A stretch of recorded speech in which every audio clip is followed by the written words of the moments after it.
Bonsoir à tous, madame, monsieur, à la une de cette édition du journal sur News Télévision. L'insécurité règne en maître au quartier Don Bosco, dans la commune annexe à la base. L'obscurité dans ce coin suite au vol de batteries et panneaux solaires à éclairage public.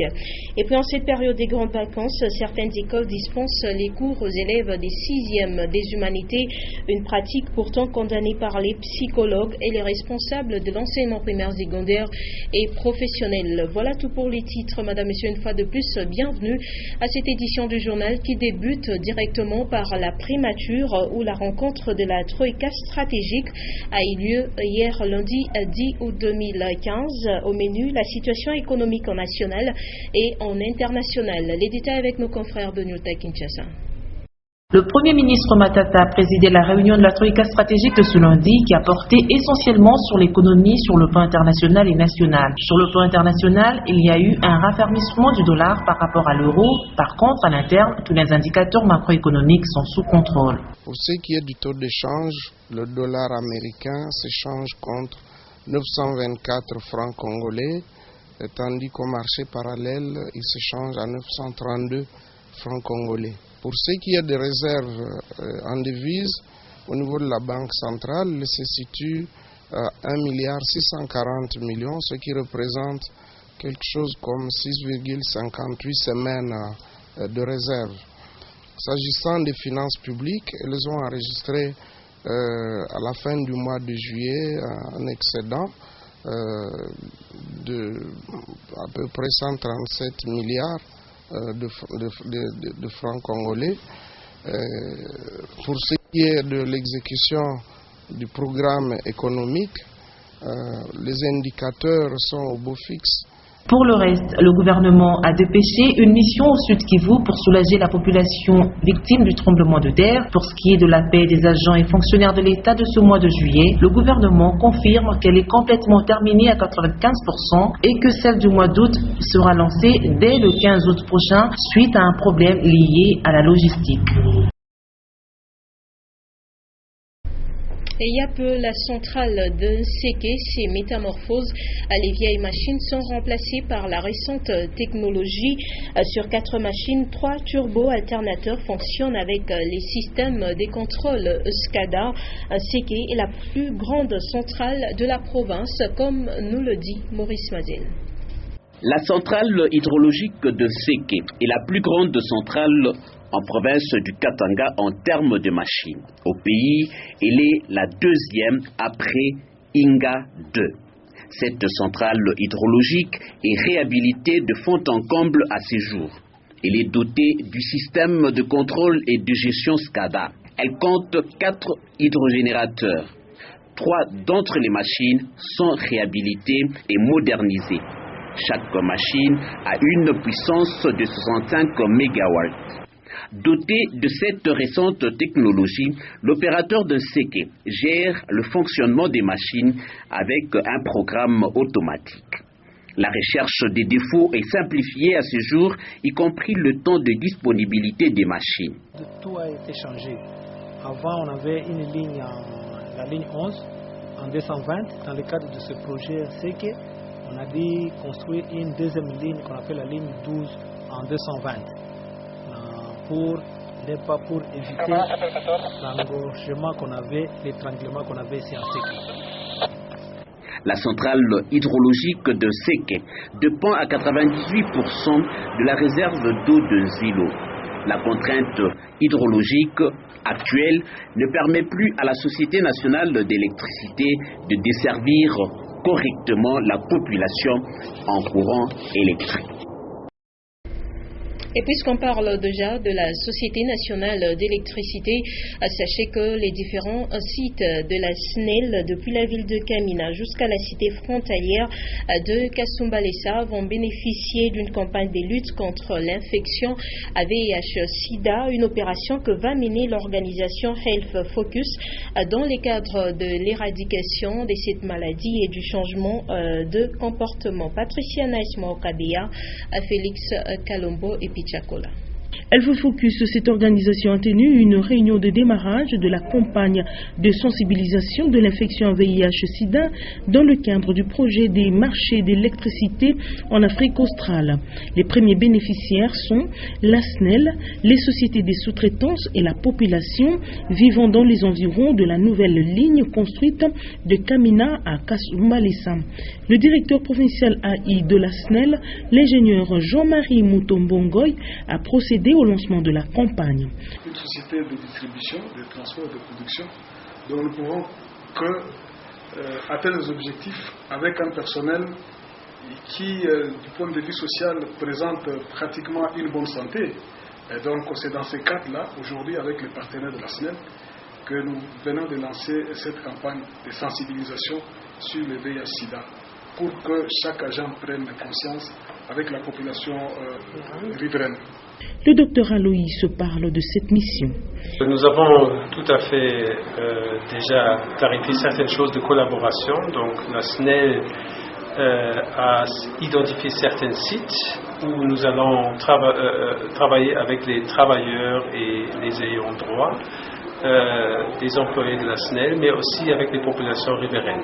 La distribution des préservatifs, la campagne de sensibilisation avec le cercle participatif, les conférences dans les écoles, les recours pour la pérennisation des activités dans les communautés où passent les lignes SNEL sont là les activités visées par Alpha Focus. Je le disais dans les titres, l'avenue Samba du quartier Don Bosco vient d'enregistrer un vol systématique des batteries et panneaux solaires. Ainsi donc l'obscurité dans ce quartier est à la base de plusieurs cas d'insécurité dont sont victimes les habitants de ce coin, un quartier voisin au quartier Kalebuka et Kasungami. Antoine Roger Mbouimamba, Richard Chimba. Difficile d'emprunter l'avenue Samba la nuit si l'on n'est pas dans un véhicule. Cette artère qui relie le quartier Don Bosco derrière la cité des jeunes au quartier Kasungami est aux heures du soir plongée dans les noirs. Et pour cause, ces vols systématiques de batteries et panneaux solaires d'éclairage public installés en son temps par le gouvernement provincial juste après l'asphaltage de l'avenue Samba. Conséquence, les usagers en payent les prix face aux malfrats, extorsions, tracasseries et autres bévues. Les voleurs nous font sérieusement souffrir avec la disparition jour le jour des poteaux, ampoules, choquées et autres. Difficile de détecter les auteurs. À 18h déjà, on doit être à la maison à cause de l'insécurité, surtout que nous sommes dans la périphérie. Si on peut encore songer à nous en mettant encore l'éclairage public. Mais que les gens qui détruisent ce que le gouvernement a mis à notre disposition cessent de le faire.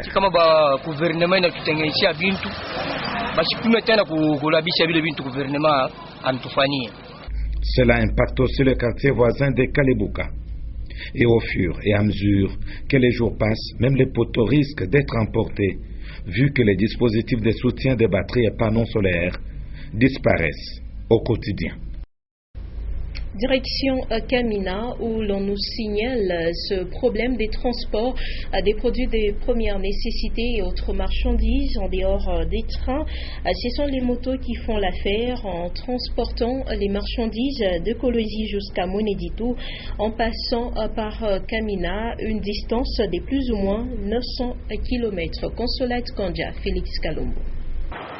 Le transport par train fait partie des principales activités dont dépendent les habitants de Kamina et ses alentours. Mais lorsqu'il n'y a pas de train marchandises, les choses semblent paralysées. Certains commerçants acheminent par moto leurs marchandises, tels les poissons salés, de Kolwezi à Kamina et de Kamina jusqu'à Moneditou dans le Kasaï. La route n'étant pas en bon état, les véhicules ne savent pas l'emprunter.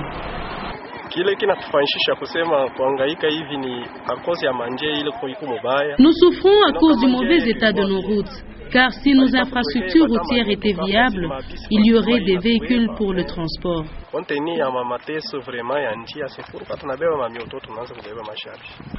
La moto étant le moyen de transport le plus important à Kamina, elle n'a plus à s'inquiéter pour son avenir.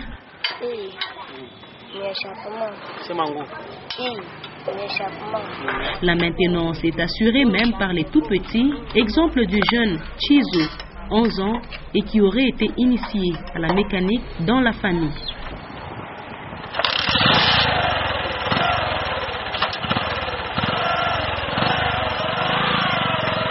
Le problème de transport, notamment de marchandises, demeure parmi les défis à relever à l'intérieur des provinces.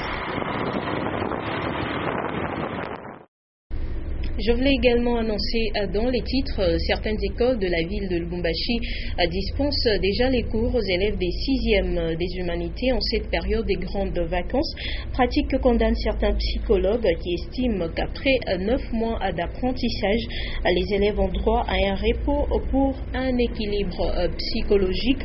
Et du côté des responsables de l'enseignement primaire, secondaire et professionnel, les écoles doivent fonctionner dans les limites du calendrier scolaire.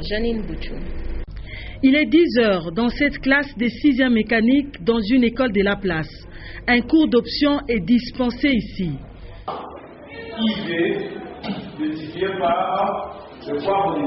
Ces élèves qui viennent de la 5e année ont repris timidement le chemin de l'école malgré cette période des grandes vacances. C'est aussi une chance qu'on a encore d'examen d'école parce qu'au lieu d'être en retard avec la matière, on sera déjà en avance et puis on va bien travailler, on va se concentrer aussi. Pour les enseignants, il faut rattraper les temps pour épuiser le programme de l'année scolaire 2015-2016. Nous visons la qualité et la réussite. Et par rapport à cette qualité et réussite, nous savons le niveau des enfants. Si nous commençons avec eux au moment toujours prévu par l'État, par rapport à leur niveau, nous ne saurons pas nous défendre avec ces enfants aux examens d'État. L'enfant qui a travaillé pendant 8-9 mois, il doit reposer, n'est-ce pas, le cerveau. C'est comme le sommeil. Quelqu'un qui ne dort pas aura des problèmes. Vous demandez aux élèves d'interrompre leurs vacances pour étudier. Je ne sais pas si c'est un marketing pédagogique. Est-ce qu'on considère l'enfant? Est-ce qu'on considère les droits de l'enfant? Est-ce que le ministère a été contacté? Les responsables de l'enseignement condamnent aussi cette pratique car elle va au-delà du calendrier scolaire. Et l'on se demande comment les élèves qui sont en voyage peuvent se rattraper. Et un immeuble a pris feu la soirée d'hier lundi 10 août 2015, avisé par les propriétaires de l'immeuble dès les déclenchements de l'incendie. Les camions anti-incendie de la mairie n'ont pas pu se disponibiliser à cause d'une panne technique, chose qui a inquiété la population. Les dégâts de cet incident sont considérables. Augustin Célestin Muganda, Mesha Kaimbe. Nous sommes sur la route Likasi, précisément au niveau de l'arrêt bus Yes Mama, où l'incendie s'est produit. Le bâtiment incendié abritait un restaurant et une boulangerie appartenant aux ressortissants somaliens. Sur ces images d'amateurs, le feu a envahi tous les bâtiments et selon les témoins, les services anti-incendie de la ville de Lubumbashi ont été avisés à temps, mais rien n'a été fait. C'est depuis 17 heures que l'incendie s'est déclaré. Nous avons tout fait pour trouver un camion anti-incendie maison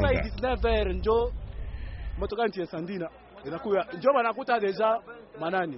Moto ebandaki restaurant ya muke ya gaz. L'incendie s'est déclaré à partir du restaurant. Je suis allé personnellement à la mairie et à la SONAS pour trouver un camion anti-incendie. On dira qu'ils étaient en panne. Mutoka eza na panne. Nde na zwi lisusu mbangu ti na manoa. Nde na zwi mutoka moko ya anti-incendie na ye nango nde basali mo intervention.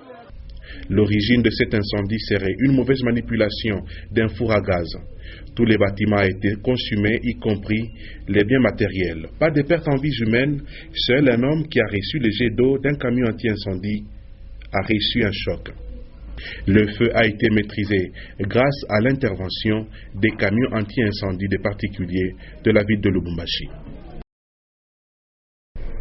Voilà, ça se passe donc des tout commentaires. Et puis cette autre note triste, c'est à Kachobwe, son village natal, que feu honorable Jacob Soriano a été conduit en sa dernière demeure au cimetière familial du même village le lundi 10 août 2015. Tout s'est déroulé en présence de la population locale et de plusieurs notabilités présentes sur place. Nono Londo, Stéphane Chisso.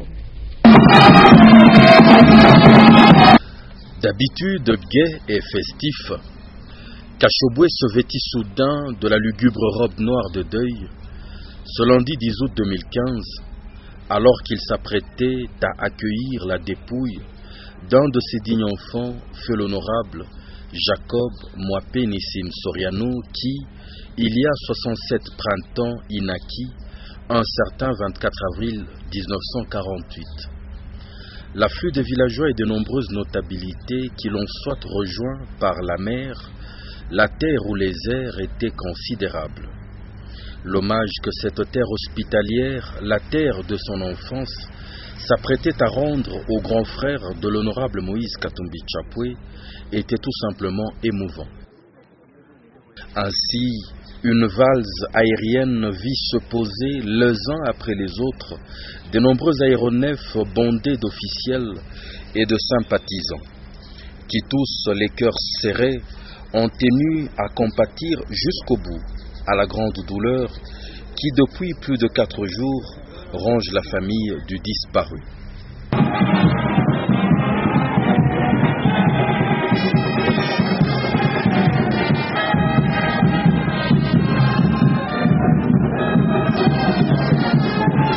Et de tous les aéronefs, le plus attendu est celui-ci, Wings of Hope, qui transportait le fils de Nissim Soriano et de maman Virginie Tchapwe Mwenda. Ses anciens collègues de l'hémicycle ont tenu, eux, à porter le cercueil sur leurs épaules, les femmes exhibant son portrait. Une longue et sereine procession partira d'ici jusqu'au lieu prévu pour la dernière messe. Les villageois mêlés à la famille et aux officiels.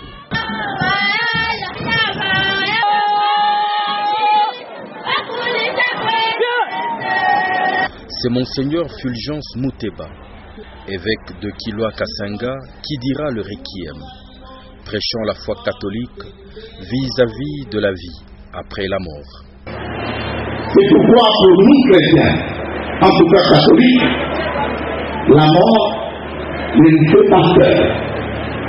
La mort n'est pas la fin de tout. La mort n'est qu'un passage.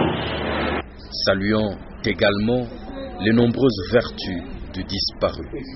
Sa fille, Sarah Piri Soriano, dira au nom de ses enfants leur mot d'adieu.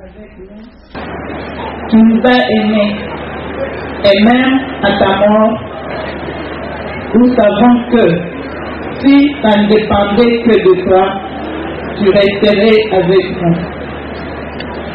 Nous t'avons aimé et avons prié pour toi, pour qu'un miracle s'opère. Mais hélas, le bon Dieu a décidé que tu nous quittes. Et l'aîné de la famille, Raphaël Katebe Katoto, dans la langue du terroir, exprimera la gratitude des siens vis-à-vis d'autant de compassion.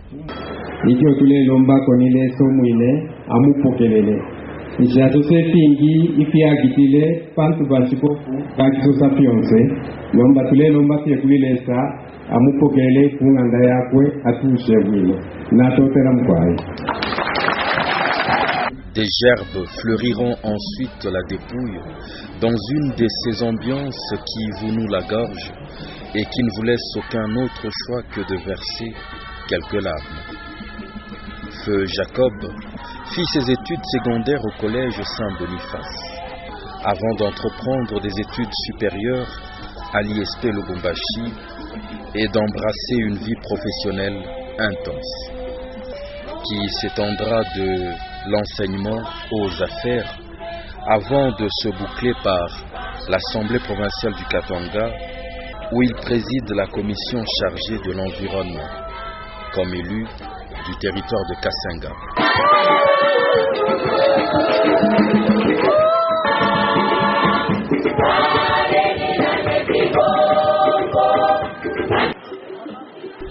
Après la messe, voilà que le cortège humain prend le chemin du non-retour, le chemin du cimetière familial où plusieurs autres de son sang royal l'ont précédé. C'est là que, devant ses frères et sœurs, tous résignés que son cercueil drapé de blanc sera descendu dans la tombe avant qu'une pluie de roses ne s'abatte une dernière fois sur lui.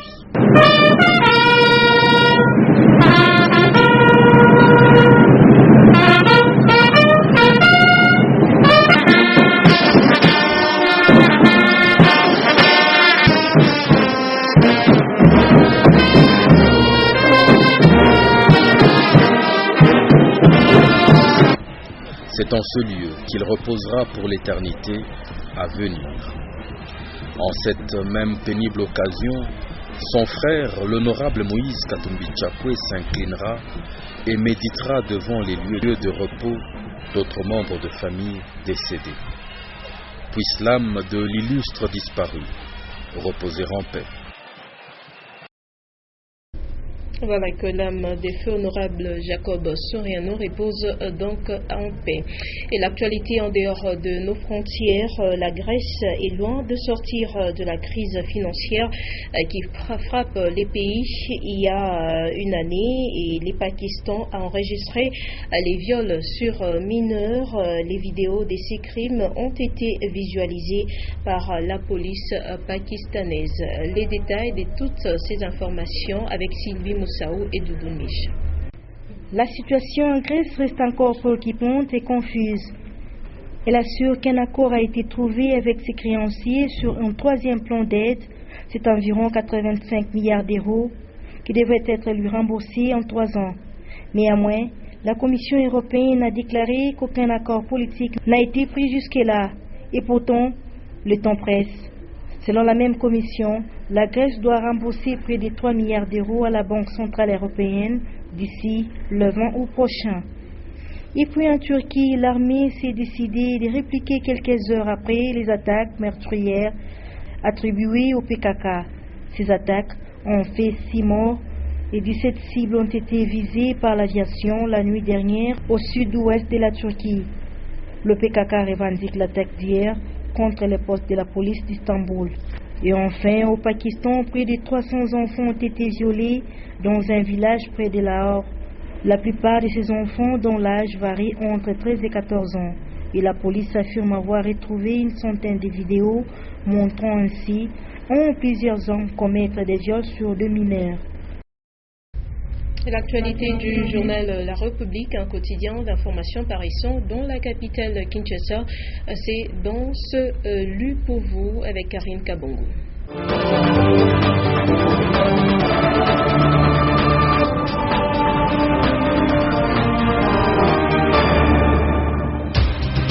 Mesdames, Messieurs, bienvenue à ce nouveau numéro de Lu pour vous du quotidien La République.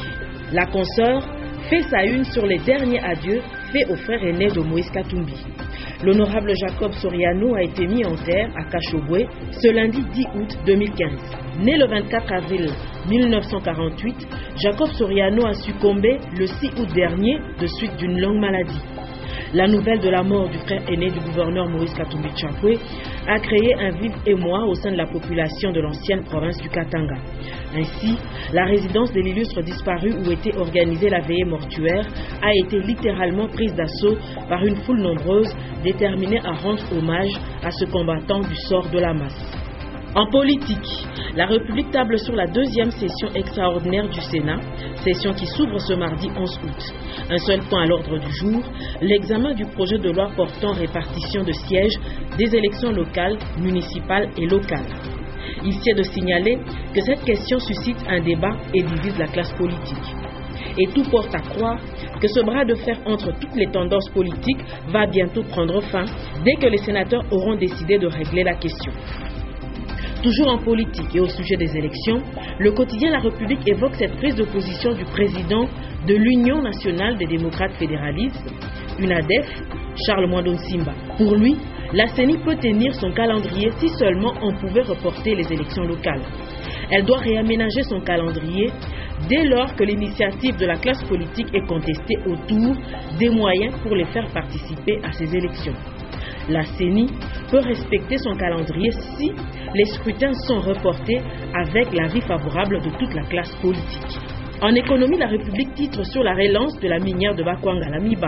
Une firme indienne, PML, veut aider cette entreprise de l'État à relancer ses activités. Une délégation de cette firme a rencontré le 7 août dernier le gouverneur du Kasaï oriental, Ndoye Kassanji, en Mbuji-Mayi.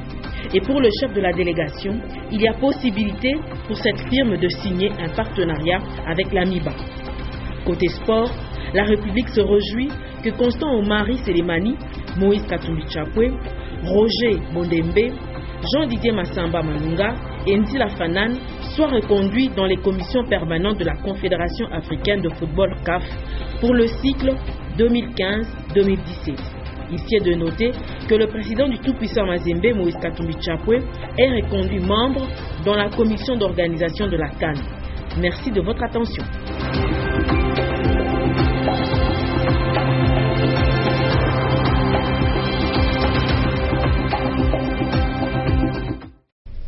Ce sera tout pour ce journal. Madame, Monsieur, ne nous quittez pas tout de suite car nous allons vous proposer une page magazine de la Société nationale d'électricité en rapport justement avec la centrale des Séké qui s'est métamorphose. Sachez que Séké est la plus grande centrale de la province du Katanga. Le rappel de titre avant de nous séparer. L'insécurité règne en maître au quartier Don Bosco dans la commune annexe à la base. L'obscurité dans ce coin suite au vol des batteries et panneaux solaires à éclairage public. Et en cette période des grandes vacances, certaines écoles dispensent les cours aux élèves des 6e des humanités, une pratique pourtant condamnée par les psychologues et les responsables de l'enseignement primaire, secondaire et professionnel. Voilà, madame, monsieur, c'est complètement fini avec cette édition du journal sur Nyota Télévision. Très bonne suite de programme sur nos antennes.